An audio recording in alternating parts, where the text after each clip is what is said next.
Right, so the question you've been given is carbon dioxide and sodium chloride are two naturally occurring chemicals. The table below shows some information about them. Use ideas about structure and bonding to explain the similarities and differences between them. So, first of all, you need to look for the command word. In this case, explain. Okay? This question wants you to explain, i.e., describe in detail, okay, the similarities and differences between them, i.e., between carbon dioxide and sodium chloride. The question also asks you to use your ideas about structure and bonding. So we already know we need to be talking about carbon dioxide, sodium chloride, structure and bonding in our answer. Now, there's two different ways you could think about structuring this answer. Okay?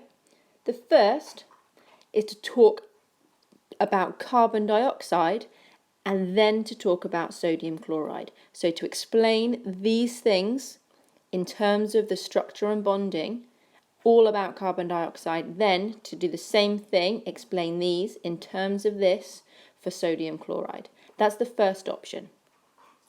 The second option is to deal with each of these differences individually for both of them. So to talk about the difference between the melting point of the two and explain why they're different, then to talk about the difference in the boiling point and explain why, and then to talk about the electrical conductivity. So you'd have kind of 3 mini paragraphs in that. Either one of those two structures is absolutely fine as long as you do have some kind of methodical, structured answer that is easy to follow. Before you start, it's a good idea to think about and maybe even make a little list of keywords that you know you're going to need to use in your answer. Okay, we know that we're going to have to talk about bonding. That's one of the keywords we've already identified, and the structure. Okay, let's look at carbon dioxide and sodium chloride though a little bit more specifically. Carbon dioxide is a covalent structure. It is bonded together covalently. You need to make sure you use this keyword in your answer. Sodium chloride, however, is an ionic structure. It's bonded together ionically. Again, you need to make sure you're using those two key words in your answer. When thinking about the melting and the boiling points, the melting and boiling points of answers is determined by their structure, okay, and by the amount of energy that is needed to break the bonds between the molecules. So you need to be thinking about energy, and you definitely need to use this keyword in your answer. Finally, electrical conductivity. Now, you know that an electrical charge is carried by free electrons, okay, and again, you need to cover this keyword in your answer. So, we've spoken about the command word, explain. We've talked about the two different ways you could structure your answer, and we've talked about some of the key words that you need to make sure you use. Okay, if you're feeling confident, stop the video now and have a go. If not, keep listening and we'll go through just some of the basics in terms of the differences between the structure and bonding of these two so you have an idea where to start. Right, let's talk about carbon dioxide first. Okay, let's talk about how the structure and bonding in carbon dioxide gives it a low melting and boiling point and means that it doesn't conduct electricity.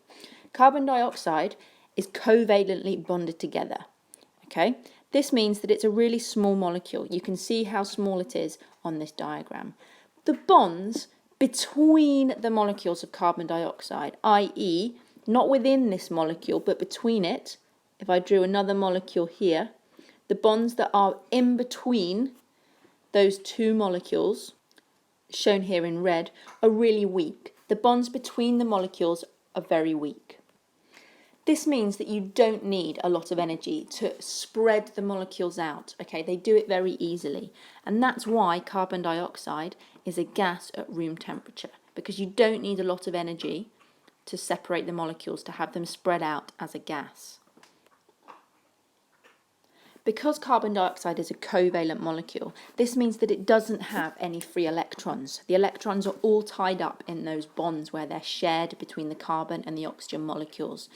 That's why it doesn't conduct electricity. It's all to do with the fact that it hasn't got any free electrons because it's covalently bonded. Right, now let's see if we can figure out why sodium chloride has such a high melting and boiling point and that it does conduct electricity.